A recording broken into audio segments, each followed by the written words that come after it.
Friends వాము యొక్క ఉపయోగాలు మీ అందరికీ తెలిసే ఉంటాయి. ఒకసారి చెప్తా చూడండి. బాలింతలకి చాలా మంచి బెనిఫిట్స్ ఉంటాయి. అలాగే జలుబు, దగ్గు, వాతావరణం మారినప్పుడు చలికాలం గాని, వానలకు గాని గొంతు ఇన్ఫెక్షన్ ఉన్నప్పుడు అరుగుదలకి కూడా చాలా మంచి ప్రయోజనం ఉంటాయి. సో, ఈ వామన్నం ఎలా తయారు చేయాలో చూద్దాం రండి. స్టవ్ అయితే వెలిగించి పాన్ పెట్టుకోవాలి.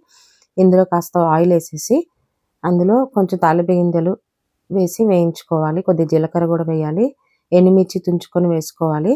వామును మాత్రం 2 స్పూన్లు వేసుకోవాలి. ఒక హాఫ్ స్పూన్ పసుపు, ఒక స్పూను ఉప్పు వేసుకోవాలి. కరివేపాకు వేసి చిటపటలాడించాలి. ఇందులో ఆల్రెడీ వండుకొని ఉంచుకున్న రైస్‌ని వేసేసుకోవాలి. రైస్ మరీ వేడిగా ఉండకూడదు. గోరువెచ్చగా ఉన్నప్పుడే కలుపుకోవాలి. మంచిగా కలిపేసి మూత పెట్టి ఒక నిమిషం మగ్గపెట్టి మూత తీసి మళ్ళీ ఒకసారి కలిపేసి సర్వ్ చేసుకోవటమే. వేడి వేడిగా తినండి. అప్పుడే మనకి జలుబు, దగ్గులన్నీ తగ్గుతాయి. వీడియో నచ్చినట్లయితే లైక్ చేయండి. Thanks for